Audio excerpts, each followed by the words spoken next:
9장 히브리서 9장 23절에서 끝절 28절까지입니다. 히브리서 9장 23절에서 28절입니다. 우리 다 같이 한 목소리로 히브리서 9장 23절에서 28절 말씀을 같이 읽겠습니다. 시작. 그러므로 하늘에 있는 것들의 모형은 이런 것들로서 정결하게 할 필요가 있었으나 하늘에 있는 그것들은 이런 것들보다 더 좋은 제물로 알지니라. 그리스도께서는 참 것의 그림자인 손으로 만든 성소에 들어가지 아니하시고 바로 그 하늘에 들어가사 이제 우리를 위하여 하나님 앞에 나타나시고 대제사장이 해마다 다른 것의 피로써 성소에 들어가는 것 같이 자주 자기를 드리려고 아니하실지니 그리하면 그가 세상을 창조한 때부터 자주 고난을 받았어야 할 것이로되 이제 자기를 단번에 제물로 드려 죄를 없이 하시려고 세상 끝에 나타나셨느니라. 한 번 죽는 것은 사람에게 정해진 것이요 그 후에는 심판이 있으리니 이와 같이 그리스도도 많은 사람의 죄를 담당하시려고 단번에 들이신 바 되셨고 구원에 이르게 하기 위하여 죄와 상관없이 자기를 바라는 자들에게 두 번째 나타나시리라. 아멘. 히브리 기자는 예수 그리스도와 구약의 그 모든 것과 비교하며 그 질적 차이가 얼마나 크고 다르고 위대한가를 이야기하고 있습니다. 먼저는 인물을 비교하죠. 그래서 첫째 천사와 비교합니다. 그런데 천사는 우리를 섬기는 수종자다. 그래서 제가 히브리서 1장 하면서 천사를 숭배하는 것에 대한 말씀을 드렸습니다. 천사가 높냐 우리 그리스도인이 높냐. 우리가 훨씬 높아요. 우리는 자녀, 거기는 불의는 종이라고 말씀을 드렸어요. 그리고 여러 가지 구약의 인물과 그 다음에 구약의 제사에 관해서 그리스도와 계속 비교하고 있습니다. 그러니까 지금 계속 그렇게 비교하고 있다는 얘기는 그만큼 그 당시 유대교로 돌아가려 하는 사람들이 꽤 있었다. 그들의 믿음이 연약해 있었다. 이제 그렇게 이해하면 되는데 오늘도 역시 그 연장선상이다. 이렇게 말씀을 합니다. 23절에 보시면 그러므로 하늘에 있는 것들의 뭐라고요? 모형, 모형, 구약, 제사, 제도, 장막 이런 모든 것들이 다 모형이다. 그래요. 그래서 원래의 뜻은 복제품이다. 그래요. 복제품은 아무리 잘 만들어도 시장에서 가치를 인정받지 못합니다. 얼마 전에 제가 이런 동영상을 본 적이 있어요. 아빠 이거 진짜야? 그랬더니 이제 보석상 하시는 분이 유튜브 동영상을 만들었나 봐요. 그랬더니 이거 가짜야. 이거 내가 보기엔 진짜인데. 그래서 왜 진짜가 아니냐? 그랬더니 이렇게 얘기를 해주더라고요. 진품은 시리얼 넘버가 있음과 동시에 이렇게 각인을 할 때 직각으로 이렇게 딱 그 고유 번호랑 그 마크가 이렇게 딱 이렇게 조각이 된대요. 그러면서 이거 가짜야 이렇게 얘기를 하더라고요. 그러니까 모조품이란 얘기죠. 그러니까 누구에 의해서 발견이 되나요? 모조품인 것. 감별사죠. 오직 진품 앞에 가야 감별이 되게 마련입니다. 진짜 앞에 가야 모형과 그림자가 드러나요. 진짜가 있어야 그림자가 드러납니다. 그러니까 진짜는 예수 그리스도다. 그러니까 계속해서 이야기해요. 왜 이렇게 지독하게 히브리 기자는 예수 그리스도와 구약의 것을 비교하는지 여러분들이 여기서 뭔가 힌트와 팁을 구하실 수 있어야 돼요. 얻으실 수 있어야 됩니다. 자, 그리고 이어져서 이렇게 진술합니다. 하늘에 있는 그것들은 이런 것들보다 더 좋은 재물. 그래서 더 좋은 재물은 누구를 이야기할까요? 예수 그리스도를 이야기합니다. 예수 그리스도를. 그러니까 하나님은 지금도 더 좋은 것으로 우리에게 채우신다는 얘기고요. 이거를 구약과 신약에서 비교해서 봤을 때 그것과 비교할 수 없을 정도로 더 좋은 것으로 우리에게 허락하시는 거죠. 그러니까 하나님은 늘 당신들의 백성을 향해 더 좋은 것을 주고자 했어요. 요 본문만 보면 구약과 신약을 비교하지만 이게 단순히 거기에 국한되는 표현이냐는 거예요. 그렇지 않죠. 우리는 이미 경험상 알 수 있어요. 부모는 항상 자녀를 향해 더 좋은 것을 주려고 조금 단적인 표현을 들면 혈안이 되어 있죠. 하나님은 늘 여러분과 저를 향해 더 좋은 것을 주기를 원하세요. 이거를 믿지 않으시면 우리는 늘 두렵지요. 아, 정말 나에게 더 좋은 것을 주시려나? 우리의 흔들림이 어디서부터 오나요? 그럼 반대로 우리의 담대함은 어디서부터 오나요? 여러 가지 내 주변을 둘러싼 외적인 환경과 여건들은 나의 그것과 너무 다르게 돌아가지만 우리가 말씀을 붙드는 거죠. 아니야. 하나님이 나 더 좋은 것으로 주신다 그랬어. 우리가 이 표현 여러분들 많이 들어보셨지요. 아버지와 자녀가 여행을 가다가 아빠가 그 아들을 그 나무, 느티나무 앞에 이렇게 탁 세워두고 이렇게 얘기합니다. 누구누구야, 아빠 여기 화장실 갔다 올 테니까 금방 올 테니까 다른 데 가지 말고 여기 있어. 그런데 지나가는 행인이 이렇게 얘기합니다. 너 왜 혼자 있니? 우리 아빠가 잠깐 온다고 여기 잠깐 기다리고 있으라 그랬어요. 에이, 아니야. 너 여기 있으면 위험해. 빨리 나랑 가자. 근데 아빠의 말을 믿는 사람은 그 자리를 딱 지키고 있는 거죠. 아니야. 아빠가 여기가 가장 안전한 자리라고 그랬어. 하나님께서 우리에게 여러 가지 여건들, 어려움들을 허락하시는 것, 그것은 과연 네가 이 말씀을 붙들고 있느냐, 우리의 삶을 수시로 테스트함도 그 이유 가운데 하나가 되겠죠. 그러니까 내가 말씀을 붙들고 있느냐, 내가 과연 믿음 위에 서 있느냐는 나의 둘러싼 여러 가지 환경을 통해 하나님이 우리의 믿음을 성장하고 성숙시키세요. 믿음이 자라가야 되잖아요. 여러분, 할렐루야 이러면 자라나요? 어제 제자령 때 제가 그 말씀 드렸어요. 인격을 가진 존재의 만남이기 때문에 여기에는 소통과 때로는 오해도 있을 수 있다. 시간이 필요하다. 이 말씀을 드렸는데, 정리하면 하나님은 늘 우리의 믿음에 관심이 있으시다는 말이에요. 근데 어떤 것을 통해 우리의 믿음을 자라게 한다? 여러 가지 환경의 어려움들을 허락하세요. 늘 어려움들이 있죠. 그것을 통해 우리의 믿음의 위치를 확인하고요. 그것을 통해 내 믿음이 어느 정도인가 점검할 수 있게 되는 거죠. 이 믿음의 위치를 잘 점검할 때 이제 하나님 앞에 진짜 고백과 회개가 터진다. 여하튼 중요한 건 하나님은 지금도 더 좋은 것, 이보다 더 좋은 것이 없도록 예수 그리스도를 보내신 하나님이 그 아들과 함께 그 더 좋은 것으로 우리에게 주시지 않겠느냐라는 것이 성서의 증언이고 특별히 로마서 8장의 증언이다. 이제 믿으실 때 행복합니다. 평안과 기쁨이 온다. 자, 26절도 한번 보시면 24절도 한번 볼게요. 24절. 그리스도께서는 참 것의 그림자인 손으로 만든 성소에 들어가지 아니하시고 바로 그 하늘에 들어가사 이제 우리를 위하여 하나님 앞에 나타나시고, 그리스도께서는 참 진짜의 뭐라고요? 복제품. 그죠? 그러니까 우리 주님만 진짜가 되시는 거다. 그 말씀하세요. 그림자인 손으로 만든 성소. 이게 뭐예요? 지성소 혹은 성소. 더 크게 얘기하면 성막, 성전 다 포함되는 겁니다. 거기에 들어가시는 분이 아니다. 거기에 제한되시는 분이 아니에요. 그 안에 들어간다라는 말은 무슨 얘기예요? 나 오늘 집에 들어가 라는 말은 나는 그 바깥에 산다, 안에 산다. 안에 산다라는 말이에요. 그러니까 이 말은 하나님은 우리가 그려놓은 우리의 그림 안에 갇히시는 분이 아니에요. 물론 1차적인 의미는 성소에 갇히시는 분이 아니지만, 이게 지금 어떤 의미라고 그랬어요? 구약으로 돌아가는. 유대인들의 특징이 뭡니까? 하나님을 늘 성소 안에 가두려고 하잖아요.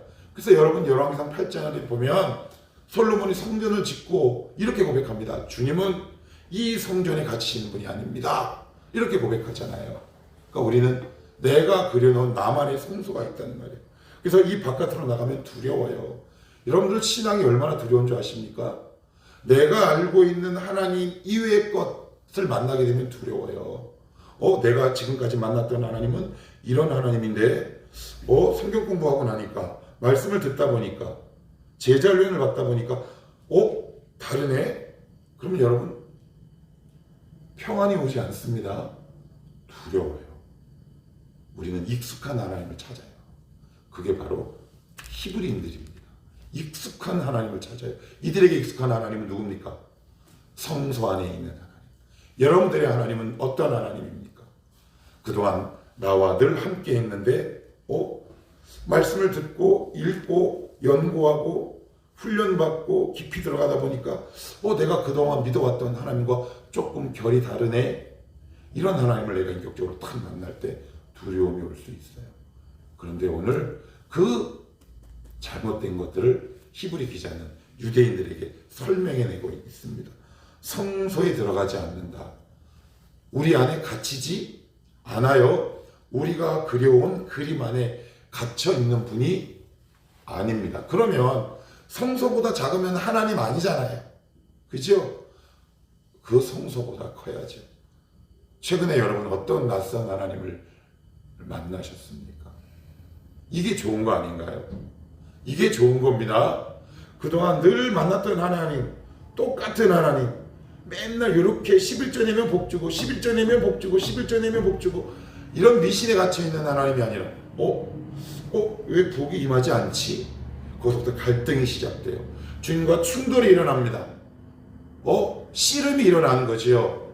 어떤 씨름? 야복강에서 일어났던 씨름. 이 씨름이 언제 일어나나요? 과거로부터 지금까지 만났던 하나님과 결과 질이 다른 하나님을 이 현재에 만날 때 하나님과 씨름하고 있는 거 아닙니까? 그래서 만일 최근에 만났던 하나님이 그동안 만났던 하나님과 뭔가 다른 모습으로 오신다면 두 가지를 하셔야 돼요.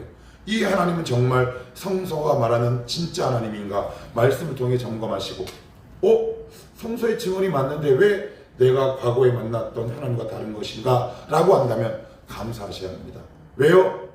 나를 성숙하고 성장시키라는 하나님의 깊은 은혜 가운데 내가 들어와 있기 때문에 그렇습니다. 그거 나쁜 하나님 아닙니다.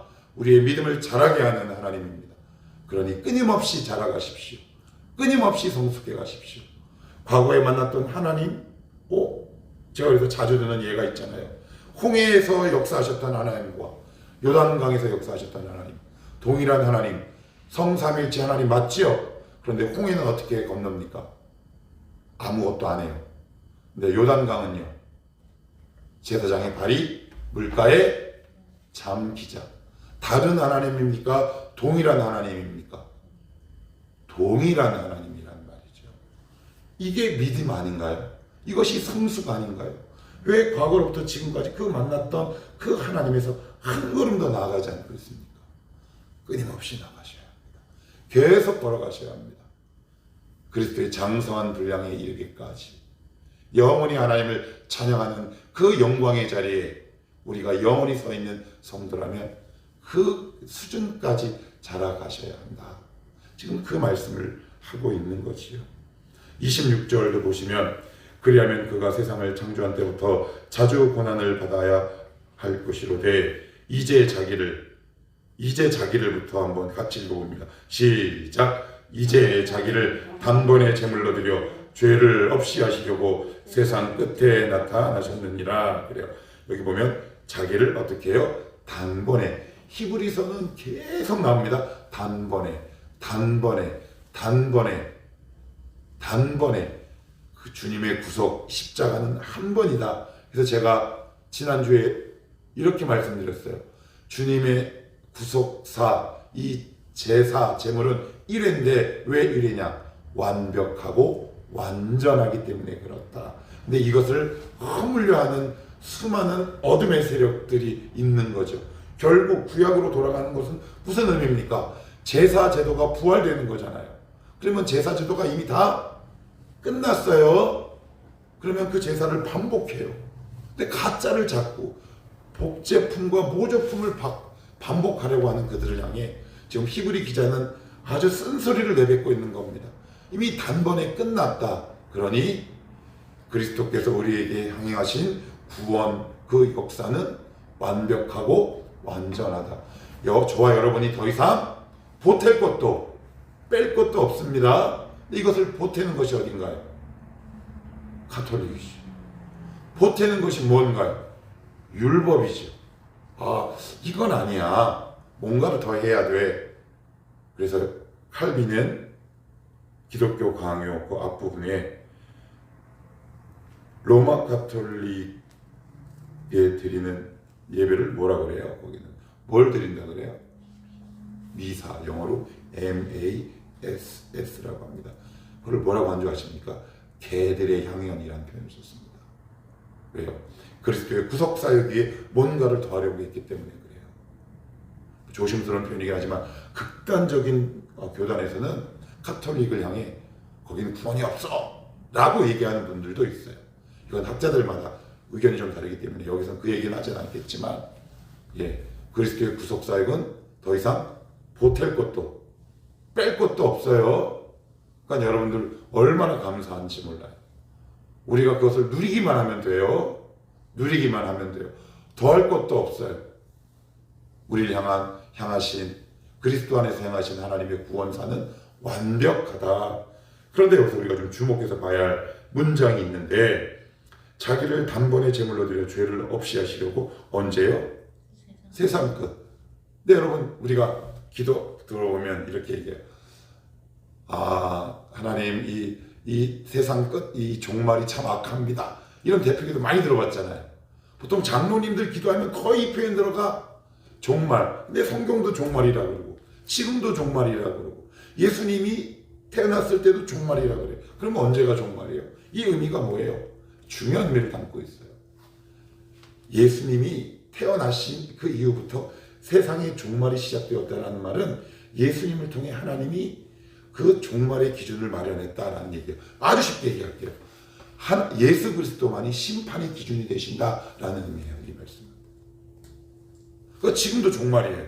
그러니까 단순히 물리적인 시간의 흐름을 따라서 종말이라는 표현을 쓰는 게 아니라 예수님만이 심판의 기준이 되신다라는 말을 이렇게 표현합니다. 그러니까 하나님은 모든 심판을 할 때 무엇을 통해 그 기준을 삼으신다? 예수 그리스도만 가지고 그 심판의 기준을 삼으세요. 근데 이것을 잘 안 믿죠. 예수 그리스도만이 심판의 기준이 되십니다. 예수 그리스도만이 구원의 기준이 되세요. 예수 그리스도만이 천국행 티켓을 끊을 수 있는 겁니다. 이게 너무나 뻔하고 잘 안다고요? 그렇지 않습니다. 이 진리에 서 있지 않은 사람들이 얼마나 많이 있는지 모릅니다. 이왕 나왔으니 얘기를 조금 더 해갑시다. 아까 구약으로 돌아가는 것이 유대인들이라고 그랬어요. 제사 제도를 부활하고, 그죠? 그런데 지금도 한국에서 새벽 기도를, 아침 기도를 새벽 재단이라고, 그런 표현 자꾸 쓰지 마십시오. 신약이 좋은 말이 있는데 왜 자꾸 새벽 재단, 성전, 지금 성전이 있나요? 저와 여러분이 성전이잖아요. 여기는 뭐예요? 예배당. 그래서 재단이 아니라 기도. 근데 자꾸 이렇게 막 재단을 쌓아야 되는. 이미 주님께서 다 허문 그 제사 제도와 용어들을 굳이 막 없으면 몰라. 신약에 있잖아요. 그죠? 예배, 그리고 기도, 헌신, 이런 단어들. 그러니까 우리가 그런 단어를 조금 유념해서 사용하셔야 될 필요가 있는데, 자, 27절도 같이 한번 볼게요. 시작. 한 번 죽는 것은 사람에게 정해진 것이요 그 후에는 심판이 있으리니. 그래요. 사단은 이걸 흔듭니다. 그래서 죽음 이후에 그 어떤 것도 존재하지 않는다거나 이런 다양한 이단 사설들로 지금도 성도들과 믿지 않는 이 세상 사람들을 미혹하는데, 성도는 한 문장으로 요약합니다. 사람은 반드시 죽고 그 다음에는 심판이 있다라고 딱 규정해요. 그렇다면 이 본문이 주는 의미와 메시지가 뭐예요? 내가 이 땅에서 어떻게 살아야 하는지 우리에게 기준이 되어주는 겁니다. 여기서 심판은 믿지 않는 자에게는 심판. 우리는 뭐예요? 따라합시다. 3급. 3급이에요. 그리스도인들에게는 심판이 없어요. 오해하시면 안 돼요. 우리는 이미 그 심판을 넘어섰어요. 누구로 인해? 예수 그리스도로 인해. 그래서 막 여러분들 막 두려움에 떤다. 그 복음을 의미를 모르고 있는 겁니다. 그러니까 세상 사람들은 심판, 우리는 상급. 그래서 여기서 말하는 심판은 성도에게 심판이라는 기준을 사는 건 지옥과 천국의 의미로 사용하는 것이 아니라 상급의 의미로 사용하는 거예요. 꼭 기억하셔야 돼요. 나도 중요한 건 딱 두 가지로 압축돼요. 인생은 한 번뿐이고 죽는데 그 위에는 반드시 심판이 있습니다. 저와 여러분들을 향한. 그래서 계시록 보면 두 종류의 책이 나오죠. 하나는 생명책, 그리고 그 다음 단어가 중요해요. 책들이라는 표현이 나와요.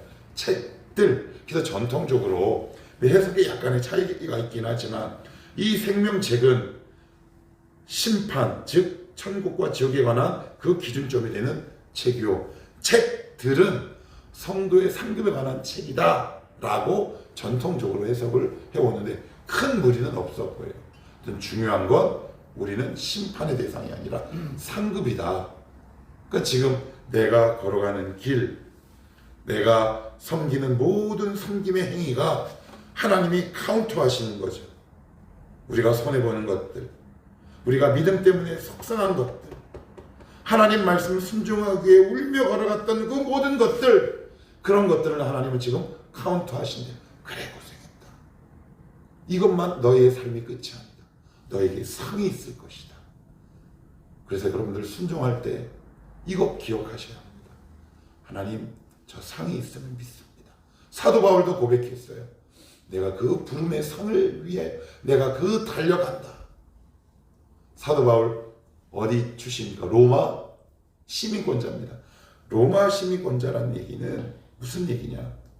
그 당시 로마 시민이 누렸던 모든 향락을 누릴 수 있는 특권이 있는 자였어요.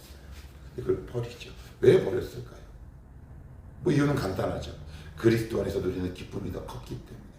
이 본문과 살짝 결이 다르긴 하지만 우리가 죄와 싸운다라고 얘기하잖아요. 근데 엄밀히 얘기하면 이런 뜻이에요. 주님이 주시는 기쁨으로 눌러버리는 거죠. 우리가 왜 죄와 자꾸 짓느냐? 50대 쉽게 얘기하면 그래요. 하나님 이거 안 하게 해주시옵소서. 그런데 그 마음속으로 탁 들어와서 할까 말까 그러면 이미 우리는 져요. 경험상 알아요. 근데 어떨 때 이기냐? 주님이 주시는 기쁨이 죄의 유혹보다 클 때 이깁니다. 그게 바로 그리스도로 인한 기쁨인 거죠. 그걸로 이기셔야 돼요. 왜 나는 맨날 넘어지느냐? 죄의 유혹보다 그리스도가 주는 기쁨이 내 안에 작기 때문에 그래요. 그래서 자꾸 넘어지시면 이렇게 기도하십시오. 하나님, 사귐과 교제를 통해 하나님을 만나는 기쁨이 더 크게 하옵소서. 여러분들 왜 이거 좀 우스운 이야기지만 제가 이제 갑자기 이제 설교를 준비하거나 이럴 때 제가 요즘 보는 그 설교 쇼츠가 이렇게 있어요.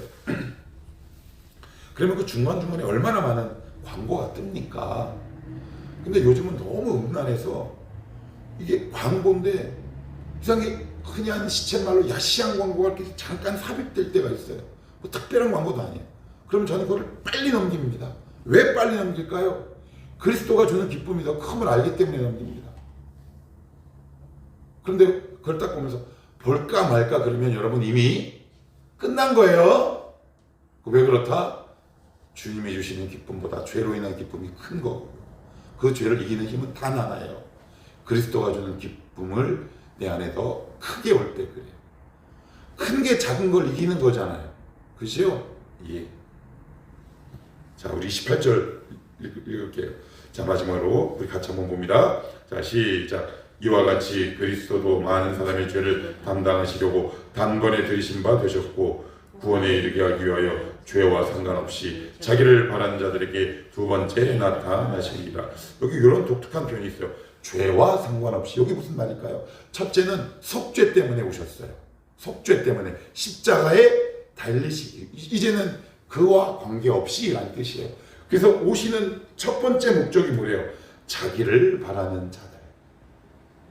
저와 여러분은 주님을 바라고 있습니까? 이게 되게 도전적인 메시지 아닌가요? 우리는 예수님께서 이 땅에 오시는 걸 늘 어떻게 들어왔냐면 심판, 물론 그것도 맞는데 히브리 기자는 오히려 반대로 얘기합니다.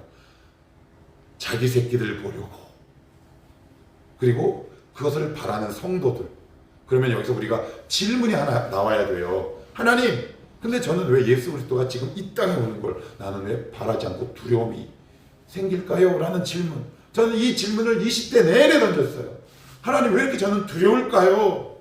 두 가지 때문에 두렵더라고요. 복음과 구원의 의미를 제대로 몰랐고요. 그리고 그리스도와 사귐의 기쁨을 몰랐어요. 그러니 두렵죠. 그러면 이 고백은 어떨 때 가능합니까? 주님과 교제를 통해. 그래서 시편에 이런 말씀이 있잖아요. 너희는 여호와의 선하심을 어떻게 알래요? 맛보 알 자다. 씹고 뜯고 맛보고 즐기고. 그게 복음 아닙니까? 예. 지금도 주님과의 교제와 사귐을 통해 그로 인한 그 감격과 기쁨이 내 안에 살아있을 때, 아, 지금도 이렇게 좋은데 천국 가면 얼마나 더 큰 기쁨이 있을까? 라고 할 때 주님 오심을 바라는 거죠. 그런데 늘 두렵고 주님과의 사귐도 없고, 지금 오시면 안 되는데. 그럼 얼마나 이게 빈약한 믿음입니까? 너무 빈약한 믿음이잖아. 그런데 주님이 그것 때문에 오신 건 아니잖아요.